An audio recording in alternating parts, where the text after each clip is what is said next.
Well, good day, everyone, and welcome to today's Cybersecurity Fireside Chat, where we talk about all things security. My name is Stephen, and joining me today is our special guest, Dustin Harber, Chief Technology Officer at LYT. Now, Dustin has more than 11 years of engineering experience in the automotive R&D space, and he often shares LYT's vision of providing communities with seamless, efficient transportation. And in his spare time, Dustin is an active participant in various community organizations and is a bicycling advocate. Welcome, Dustin. Thank you so much, Steve, for having me. This is great. Awesome. So now, real quick, I just wanted to share with the audience your mission statement because I was very interested in the mission statement that's on your website, and it's we're driven with the use of artificial intelligence and machine learning to improve the lives of communities through less traffic. And I think it's safe to say all of us like less traffic. Interestingly enough, I was a public speaker for years and years and years, and all the trade show circuits used to go to all of these different towns. And I'd be sitting in the back of an Uber, sitting in the back of a taxi cab, miles and miles and miles of traffic. And I kept asking myself, what's it going to be like in 20 years? How are we going to deal with, I mean, there's going to be more drivers, there's going to be more cars, there's going to be more trucks and more buses and more of everything. And how are these organizations, how are these cities, how are these municipalities going to be able to manage this massive influx and this massive growth of traffic? And another thing I found interesting on your website as well, Dustin, is that according to their philosophy, we care about the communities we live in and those around us. Traffic is all around us, very true statement. And we have made it our goal to help cities, agencies, and first responders create a better and safer environment for all. So, I remember a couple of months ago, Dustin, you and I cold called you, picked up the phone, and reached out to you, got on a Zoom call with you. And you started talking to me about, what you guys are doing over there at Light. And at the time, I couldn't figure out how to actually pronounce your company name. I'm thinking it's LYT and then I'm like, Light. Oh, that's really cool, right? So it's LYT.ai. And I got a question for you. This is probably a great way to open this up. Is how is Light's suite of traffic solving cloud-based solutions paving the way for smarter, more sustainable cities? Yeah, well, thank you so much for having me on. Like I said, I'm really excited to share about what we do here at Light. And what you said about our mission statement is absolutely true. All of us here at the company are here because we want to make our communities better. It's so easy to really pitch the reason why we're doing this, because when I talk about improving traffic, everyone, I would say 99% of the time, will say, Dustin, why do I have to sit at a traffic light and I get a red light and there's no one else around me? I just want to go. Why can't I just get that green light and get to the intersection so I don't have to stop? So everyone understands that traffic is a problem. Everyone understands that the equipment out there that we have is not so sophisticated. It's been around there for decades in many cases. And I was really intrigued just to bring all the innovations we've seen in the automotive space with connected vehicles and connected vehicle data to our infrastructure, because it's very clear that we need it. So our platform is really all about tracking vehicles in real time through our cloud platform, and then optimizing our community's infrastructure by letting them know when vehicles are going to arrive at the intersection so that they can be optimized. Now, that's a very big vision. We're really talking about optimizing traffic everywhere. We're doing this in a few important ways, which you sort of touched on in your description of the company. We're starting with vehicles that everyone in our communities agree needs to be prioritized. So emergency vehicles, we're talking fire trucks, ambulances, police cars. It's really important, obviously, these vehicles get to their destinations as fast as possible. We really want that fire truck that is responding to getting to that burning house. We really have to get them there as fast as possible. Seconds absolutely matter. With ambulances, for example, for every minute it takes, every minute that you can shave off of an ambulance's journey to a hospital with a heart attack patient inside, you decrease that heart attack patient's risk of dying by 10%. So it's Wow. really important, again, like I said, that we shave seconds, if possible. Minutes would be even better, from those vehicles' journeys to those destinations. And so with our platform, what we're able to do is track those vehicles. We use machine learning and AI to really inform intersections as early as possible of these vehicles' arrival. So that intersections can prep the intersection by making sure that they get a green light as soon as possible. And in the case of emergency vehicles, they really need as much time as possible to clear out queues that might be at the intersection. You might have seen vehicles out on the road as a driver, especially fire trucks, that they have their lights and sirens blaring. They're racing towards the intersection, and they might have a green light, but then you have all these cars in front of them. They have to sweep around them. They have to take emergency maneuvers to get around them. In many cases, they have to cross over into the other lane of traffic. That's super dangerous for everyone at the intersection. We really want to make sure that those intersections are cleared out of all those vehicles. It's a liability issue if these vehicles consistently have to show up to crowded intersections, and it slows them down. And so with our technology, we can, through the cloud, track them via their existing equipment that they already use to track their own fleet. And then we have a gateway device or a gateway piece of software that goes into our community's traffic light networks to be able to communicate with those intersections to make sure that when that vehicle arrives, it's going to get a green light. Right. So that's a very important use case for emergency vehicles. And then transit also is able to be optimized through our platform.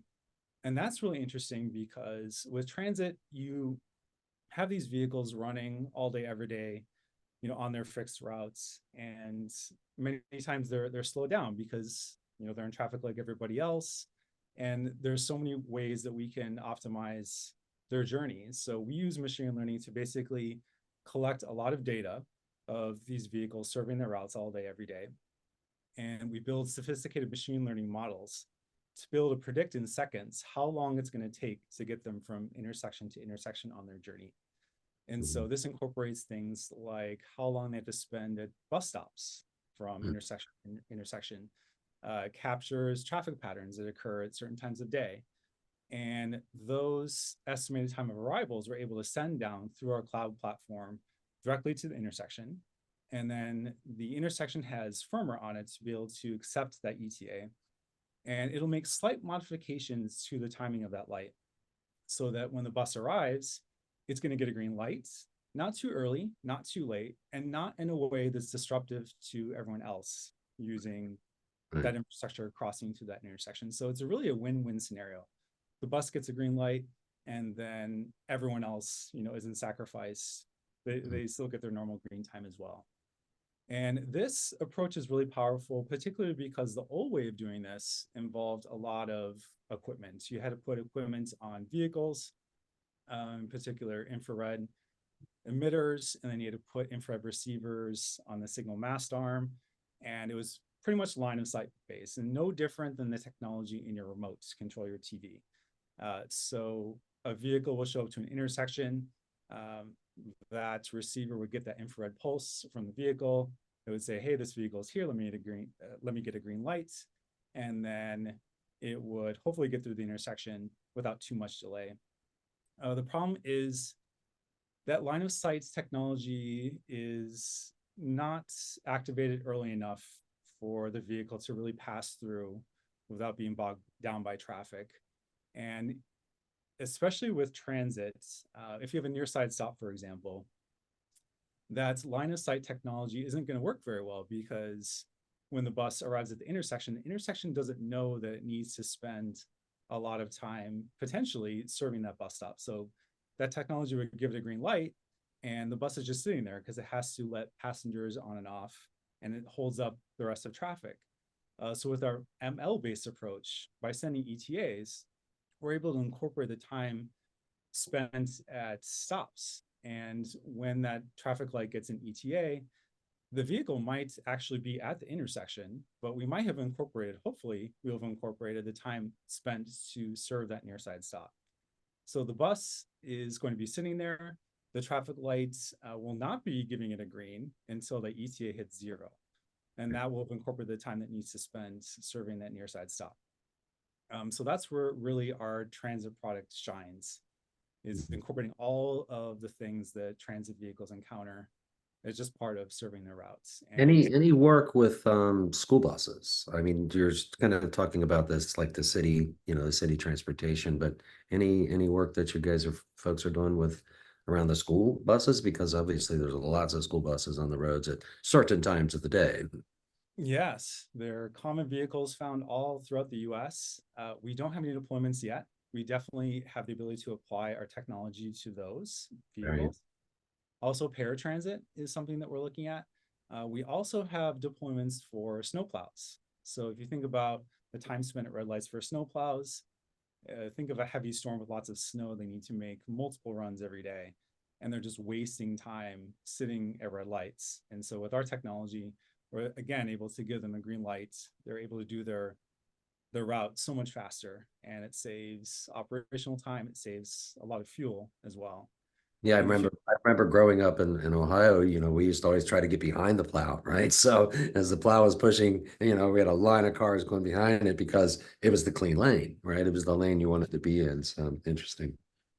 Right. And I was going to say, we've seen tremendous fuel savings just in our transit deployment. So, up in Oregon, Portland, Oregon, to be specific, we've been running TSP there, what we call transit signal priority, the concept I just described, for over a year. And they did a before and after study. And they found that we've saved 5 minutes of red light delay in one direction just for that bus route. And that's without adding any equipment to the intersection, without adding any equipment to the buses, um, all through software, which is fantastic. And because of the reduced red light delay, we have saved them, I think, 13% in fuel just on Mhm. that route alone. And that translates to hundreds of thousands of dollars every year. Right. So we've seen tremendous results, and we're really trying to just expand this concept as much as possible through the US and Canada. Interesting. So on your website, you've got. Let me share this back out. I did a couple screenshots earlier today, just of your website. So I want to make sure that. So we were talking about light emergency, light transit, light snow, light status. Yeah, So so thanks to our integration with our traffic lights, we're able to provide on our portal real-time status of traffic lights. You can see which directions are red, yellow, and green. You can see pedestrian crossing status, a lot of information that we're pulling from that intersection once a second. So uh, it's really incredible to see our portal with the real-time traffic light status and also vehicle location and what those vehicles are doing. So in communities where we have both transit and emergency deployed, or multiple of our products, you could see all those different vehicle types in real time, what incidents the emergency vehicles might be responding to, what routes the transit vehicles are serving, whether or not they're getting green lights through our platform. And you can see, again, what's happening at the intersection in real time. It's a really a comprehensive view for cities to see what's happening. So you have a portal. So do you sort of interface into like the city's, HMIs or something or whatever they're currently viewing all of their infrastructure? Is that how you integrate into the city's infrastructure? Well, we embed what's called our Maestro device, or now we have a virtual version of this. It's basically software that will run inside their traffic management center. And this is where all of their traffic lights would be interconnected. And so that device or that software will talk to all of these intersections in real time. And what's great about our way of doing things is not only we have that single access point to get access to all of those traffic lights, but we communicate in a common language. It's called NTCIP, the NTCIP standard. And that allows us to communicate in the same way to these traffic lights, regardless of the underlying hardware vendor. So there's no proprietary communication between our access point and their intersections. It's all language that is supported by the industry, that's widely encouraged to be adopted. So that allows us to be interoperable and allows us to get started very quickly with cities. So we typically can operate on whatever equipment they have as long as it's 5 to 10 years old or newer. There's a high chance that we're going to be compatible. So we allow cities and counties and states to really leverage what they already have. The last thing they want to do is add more equipment. They already have a lot of equipment to maintain. at every intersection. And we know it's very time consuming to send staff out there to maintain that equipment, especially new pieces of equipment. And so with our platform, we leverage what they have, and generally from day one, we can start communicating with those intersections. Right, right. Now, on your website, I was also noticing you've got lots of customer success stories, right? So I was really interested in going out there and reading some of these, but it looks like, you've got lots and lots of cities around the country that are currently have adopted this and obviously are finding lots of success.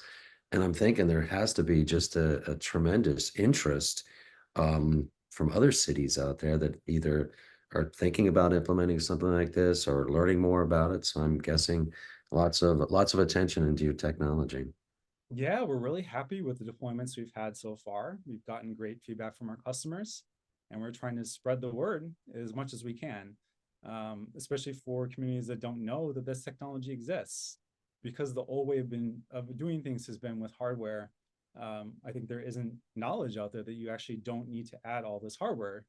You can do great things and optimize your infrastructure just with software. Yeah, because I can tell you how many times I've had to because there's a detector like on the pavement and at a traffic light, and that detector on the pavement is connected to a box on a telephone pole, and you're like trying to like make sure you're on it, number one. And then, if the light still isn't changing, put it in reverse, back up, drive back over it again, thinking maybe I'll trigger that light to actually change. And so you're solving that whole problem, I'm guessing. Yeah, I mean, a lot of people don't know just how old the infrastructure is at our intersections. That technology you just mentioned of magnetic coils in the pavement, that's decades and decades old, and Hmm. those things break all the time. You'd be surprised, number one, how often they break, and then two, how often cities don't even know that they're broken. They don't even have visibility into their systems to see that their equipment out there is broken. So that's one of the main benefits also of the Light platform is we provide visibility into what we're doing to improve traffic. And that's much appreciated not only by transit and emergency, but also our traffic partners. In many cases, when they see that portal of ours for the first time, we're able to go to individual intersections and say, hey, this magnetic coil in the pavement, um, this has been activated for a long time. This probably means that it's broken. You should probably send someone out there.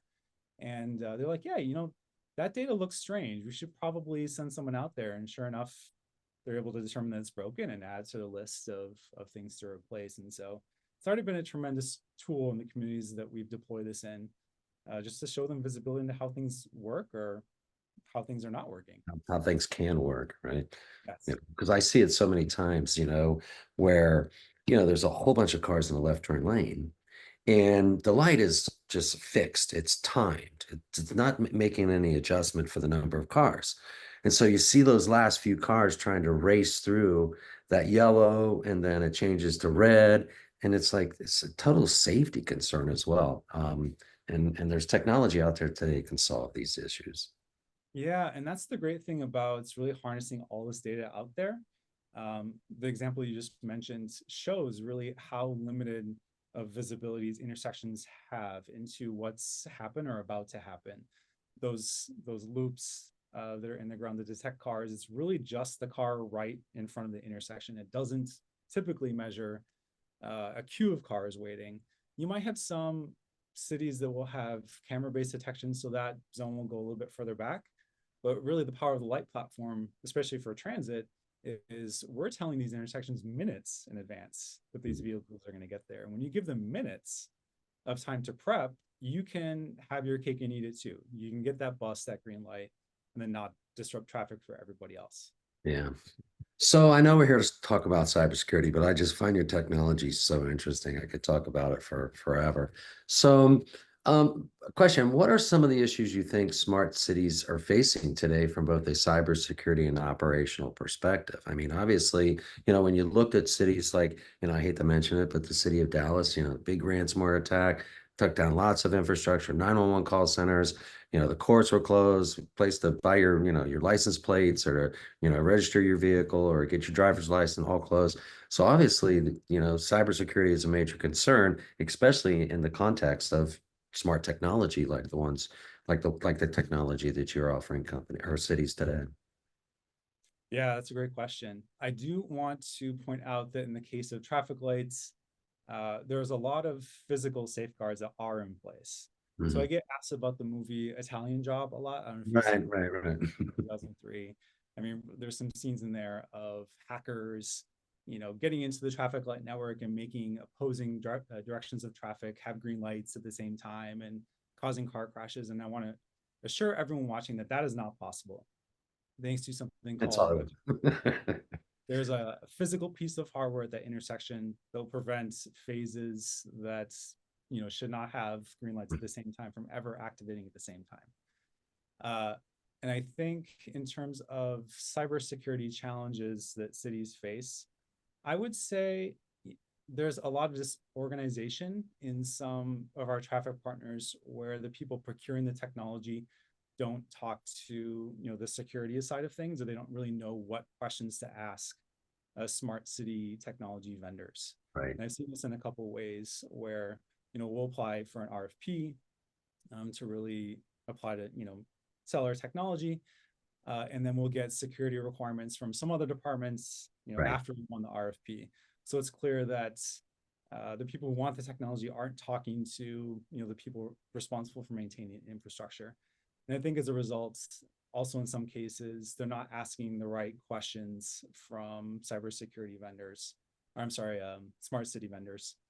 And so that is challenging. And I saw a talk the other day online, and someone was citing stats that something like half of smart city technology vendors don't even have stated cybersecurity policies, and many of them don't have incident response plans. Those are basic things that cities should be asking about from their vendors. And so I think when we deploy our technology, often the deployment part is not that difficult. It's getting all these different agencies to the table. It's getting Mhm. fire and emergency response to talk to traffic engineering and really aligning on their goals and really understanding what's at stake. And yeah, I think that's one of the problems that we actually solve with our technologies. We get transit to talk to traffic engineering in new ways that they haven't had to before, because the technology has not made it possible to really align their goals and solve all of them at the same time. So yeah, I would say cities and other agencies trying to procure smart city technology, ask good questions of your vendors, Right. and they will hopefully deliver. And that's a good starting point.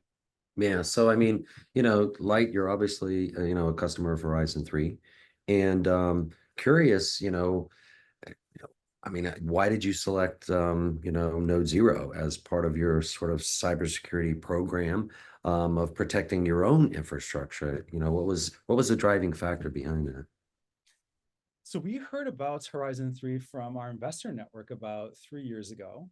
And at that time, I was shopping around for manual pen testers and got various quotes from a lot of them. And they do great work. They're quite expensive for us. And I'd heard about the Node Zero product, and I was really intrigued by this idea of being able to do automatic pen tests. And so, I got a demo from you guys. I was really impressed at just how easy it is to run the tool. A lot of our customers will ask for recent pen test results. We're able to get those through this tool. I'm even able to schedule them now, which is an awesome feature that you guys just added. So I can run them every week. I don't even have to think about it. It's on a set schedule, and then you guys are able to produce a report of vulnerabilities that you find. I can share that with the customer if I Right. choose to. It's just really made our lives a lot simpler to make sure that our infrastructure is always tested as much as possible. And I really enjoy the customer support that you guys give. You're always saying, "Hey, Dustin, we added this new feature. Let's get on a call so I can explain it to you." And you guys really want us to make best use out of the tool. Mhm. And that to me means the world. It's not like you sold us something and then you don't care if we use it. You really want to learn from how customers are using or not using the tool.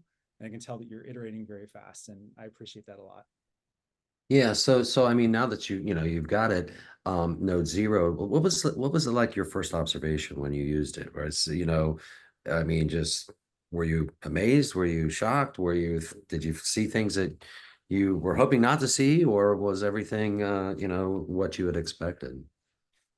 I was impressed with how easy it was to use. You really just go through a couple of dialog boxes. It'll present you with a list of options of types of attacks it wants to test. And then, it takes a couple minutes to run and it outputs this nice report. And I think from start to finish, I was just impressed with how fast the process goes and how clear the information is that comes out.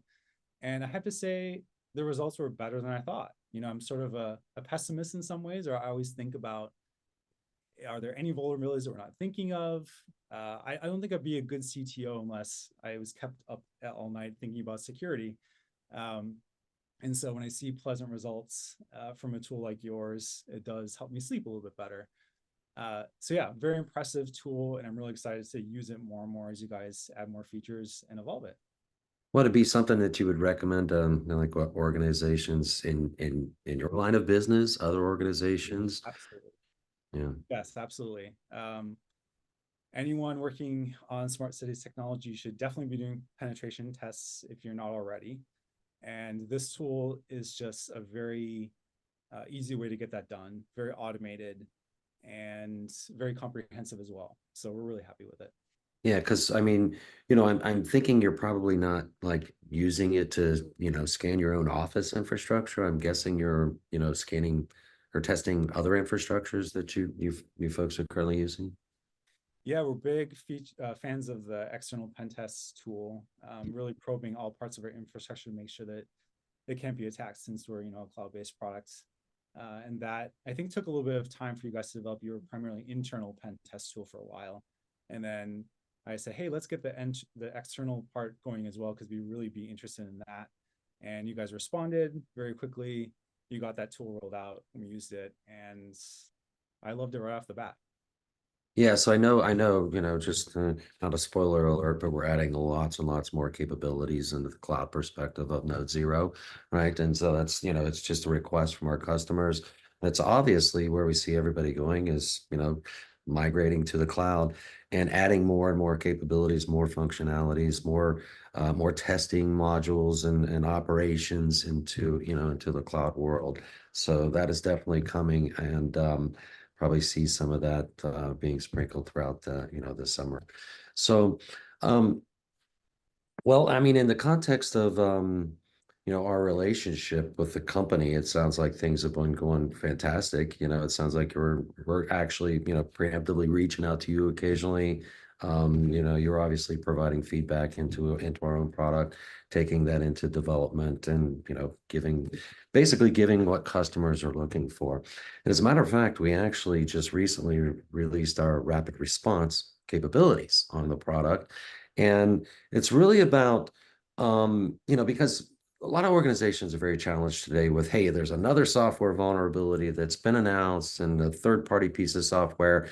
And organizations are really sometimes challenged to say, well, am I really exploitable, right? Is the vulnerability exploitable? Or, do I need to just stop all production and do a really, really quick update? Or is there a way of testing to determine whether this vulnerability is actually exploitable? Because we all know many software vulnerabilities require all kinds of different conditions for exploitability, right? It's got to be deployed this way. It's have to have these ports open, have to have these things checked and not checked. And so that's one of the things that we've just released in rapid response is that, we're monitoring all of the software vulnerability announcements. We also do our own vulnerability research, and then we quickly roll in exploits into the product so that organizations could say, yes, I know I'm running this vulnerable piece of software because the vulnerability was just announced. Can we actually exploit it, or can Node Zero exploit it? So, any thoughts on what we had announced around rapid response? That sounds really exciting. To be honest, I haven't tested that out, but now that you mentioned it, I'm gonna go check that out. Yeah, there's a whole bunch of different modules in there, and they're very specific. And what we do is we're looking for the exploits that are vulnerabilities that are really easy to exploit with wide distributions and usages, lots and lots of organizations. And then we kind of like cherry pick them and say, okay, we know that this is going to be exploited in the wild by lots of threat actors out there because it's so easy and so many people are using the software.